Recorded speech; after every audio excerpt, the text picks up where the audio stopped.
నిజంగా ఇట్లాంటి చిల్లర నా కొడుకుల్ని మాత్రం అసలు ఆ గవర్నమెంట్ అసలు ఎక్స్క్యూజే చేయొద్దు వీళ్ళకి. నైట్ టైంలో అట్లాంటి వాళ్ళ ఇంట్లలోకి వెళ్ళి చూసుకుంటూ గలీజ్ పనులు చేస్తున్నాడంట. అందుకే బీజేపీ గవర్నమెంట్ పుష్కర్ సింగ్ ధామే ఈయన అట్టిట్లు వదలలే, తుక్కు చూపించబెట్టాడు. ఈ సుంటలకి ఇట్లనే కావాలా, పక్కా ఇట్లనే కావాలా. ఉత్తరాఖండ్ అంటే దేవ్ భూమి అని పిలుస్తాం మనం. అట్లాంటి మంచి ప్లేస్లా ఇట్లాంటి చెత్తనా కొడుకులు ఇట్లాంటి గలీజ్ పంచాయతీలు చేస్తే వీళ్ళకి ఎట్లాంటి శిక్ష పడితే సెట్ అవుతారు. వీళ్ళు మరీ దారుణంగా తయారవుతున్నారు రోజుకి. ఇట్లాంటి నా కొడుకుల్ని పట్టి తోముడే తోమాల. ఇంకా అట్లయితేనే వీళ్ళు సెట్ అవుతారు, లేకపోతే ఈ నా కొడుకులు సెట్ గారింగా తోమాల పెట్టాలా, తోమాల ఆయనకి శిక్షలు వేయాలి. అయితేనే ఇక ఇట్లాంటి వాళ్ళు భయపడతారు, లేకపోతే వీళ్ళు భయపడరు. ఇంకా అర్థమైపోయింది. నమస్తే, వెల్కమ్ టు చిత్రగుప్త్.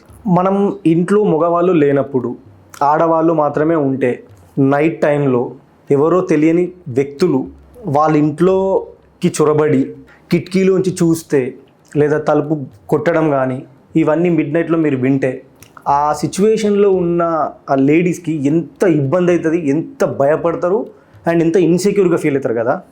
ఇట్లాంటి ఇష్యూయే ఉత్తరాఖండ్లో జరిగింది. వీడి పేరు వచ్చేసి షోహెబ్ హుసేన్.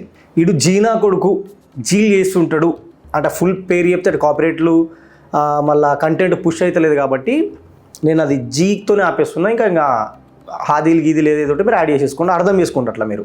సో ఈడు కూడా ఒక జీనా కొడుకే అని చెప్పేసి బయటకు వచ్చింది. అసలు జరిగింది ఏంటి అని అంటే, వీడు నేపాల్ నుంచి వెళ్ళి బతుకు తెరవ కోసం ఇండియా లోపలికి వచ్చి ఉత్తరాఖండ్లో సెట్ అయ్యాడు. ఉత్తరాఖండ్ కొంచెం నేపాల్కి దగ్గర ఉంటుంది కాబట్టి అటు నుంచి వచ్చిండు, అక్కడ ఉన్నాడు. సరే బతుకు తెర కోసం వచ్చిండు కదా, ఏదో ఒక పని చేసుకొని బతికేస్తాడు కదా అని చెప్పి అక్కడ ఉన్న మన ప్రజల కోసం హిందూస్ ఎప్పుడు అమాయకులే కదా, ఉండనిద్దాంలే అని అట్లా వదిలేసారు. వదిలేస్తే ఈ చిల్లరనా కొడుకు ఏం చేసిండనంటే, డే టైంలో ఎక్కడెక్కడైతే అమ్మాయిలు ఒంటరిగా ఉంటారు, ఆడవాళ్ళు ఒంటరిగా కనిపిస్తారో వాళ్ళని ఫాలో అవుతూ వాళ్ళ ఇంట్లోకి చూసి అక్కడ ఎవరు మగవారు లేకుండా ఉంటే నైట్ టైంలో అట్లాంటి వాళ్ళ ఇంట్లలోకి వెళ్ళి వాళ్ళని చూసుకుంటూ గలీజ్ పనులు చేస్తున్నాడంట.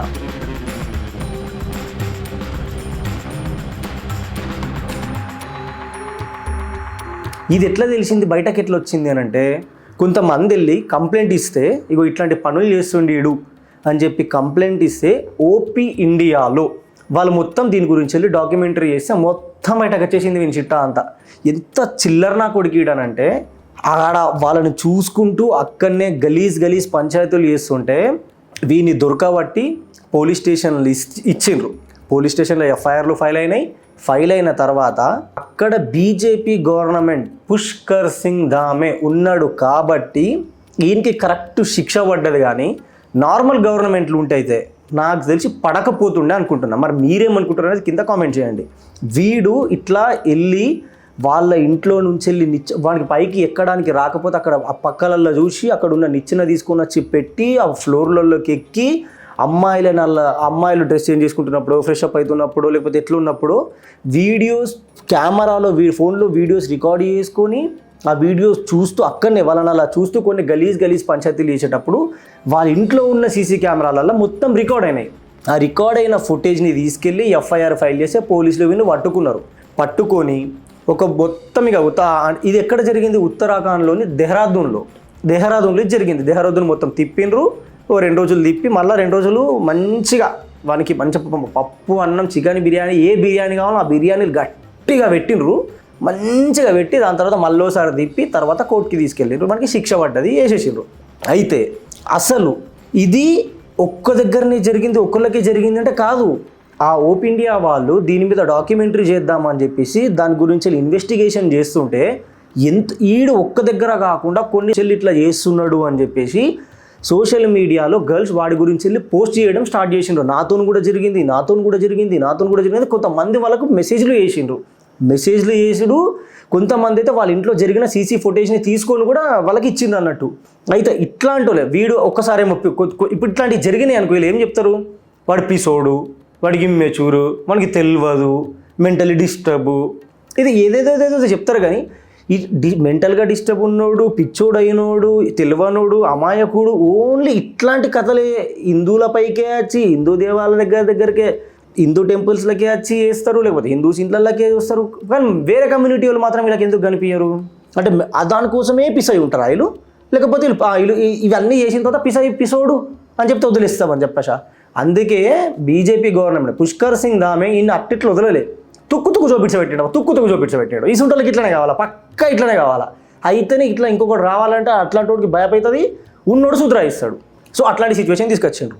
వీడిని మంచిగా తోమి ఆడ ఇచ్చిన తర్వాత ఈ ఇన్వెస్టిగేషన్ ఇదంతా అయిన తర్వాత తోమేసి ఇచ్చేసిండ్రు. ఇంకా అది సెట్ అయింది. అయితే ఉత్తరాఖండ్ అంటే దేవ్ భూమి అని పిలుస్తాం మనం, దేవ్ భూమి, ప్లేస్ ఆఫ్ గాడ్స్ అని చెప్పేసి. ఎందుకనంటే మన చార్ధామ్ యాత్ర ఆ టెంపుల్స్ అన్నీ కేదార్నాథ్ కానీ, బద్రీనాథ్ కానీ, యమునోత్రి స్టార్ట్ కానీ, గంగోత్రి స్టార్ట్ కానీ, రిషికేష్ కానీ, హరిద్వార్ కానీ మొత్తం అక్కడి నుంచి వెళ్ళి స్టార్ట్ అవుతాయి. అక్కడనే అంత దేవతలు ఉండే ఊరు అనేలాగా దాన్ని చూస్తాము. అట్లాంటి మంచి ప్లేస్లా ఇట్లాంటి చెత్తనా కొడుకులు ఇట్లాంటి గలీజ్ పంచాయతీలు చేస్తే వీళ్ళకి ఎట్లాంటి శిక్ష పడితే సెట్ అవుతారు వీళ్ళు. ఇప్పుడు అంత మంచి ప్లేస్లోనే అట్లా జరుగుతున్నాయి అని అంటే, ఇలా వంకర బుద్ధి అక్కడ కూడా చూపించిండు అని అంటే, ఇంకా నార్మల్గా ఉన్న ప్లేసెస్లో వీళ్ళు ఎంత గలీజ్ బుద్ధి చూపిస్తారచ్చు.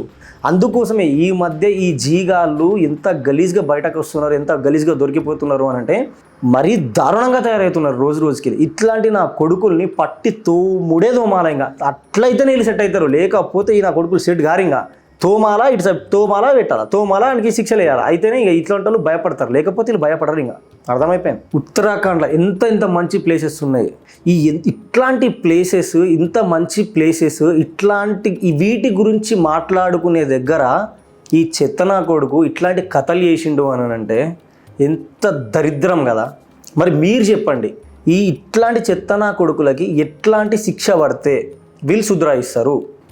ఎవరూ లేనప్పుడు మగవాళ్ళు లేని ఇంటిని చూసి వేసుకొని డే మొత్తం వాళ్ళ ఇంటి చుట్టూ రెక్కి చేసినట్టు తిరిగి నైట్ వచ్చేసరికంటే పడుకునే టైంలో వీడు వాళ్ళ ఇంటిలలోకి దూరి అక్కడ ఒకవేళ వాళ్ళు ఫస్ట్ ఫ్లోర్లో ఉన్నారని తెలిస్తే అక్కడిక్కడ చూసి అక్కడనే ఉన్న నిచ్చెన తీసుకొని పెట్టుకొని పైకెక్కి ఆ కిటికీల నుంచి వెళ్ళి లేకపోతే ఆ డోర్ దగ్గర నుంచి వెళ్ళి చూసి వాటిని రికార్డ్ చేసి వాటిని వాడు వాళ్ళ గ్రూప్స్లలో ప్రమోట్ చేస్తుండంట.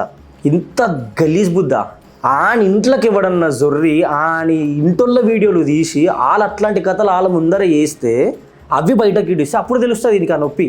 నిజంగా ఇట్లాంటి చిల్లర నా కొడుకుల్ని మాత్రం అస్సలు ఆ గవర్నమెంట్ అసలు ఎక్స్క్యూజే చేయద్దు. వీళ్ళకి లోపలేసి లోపలనే ఉంచేసాలి ఇలా ఇసుంటోళ్ళని. ఇంకా అయితే కానీ ఇట్లాంటి వాళ్ళు సుధరాయించరు. ఇంత చిల్లరనా ఏమన్నంటే మెంటల్గా డిస్టర్బ్ ఉన్నారు, లేకపోతే హెల్త్ ఇష్యూస్ ఉన్నాయి, ఆడికి తెలివే లేదు అని చెప్తారు. తెలివి లేని ఇంట్లో వాడదుబ్బాలా, ఏడంటే ఆడ అనే వదిలేస్తే ఇట్లనే చేస్తాడు. మరి ఇట్లాంటి వాళ్ళకి శిక్ష ఎట్లాంటిది అయితే సెట్ అవుతారని మీరు అనుకుంటున్నారో మీ ఒపీనియన్ని కింద కామెంట్ చేయండి. Thank you. జై హింద్, జై భారత్.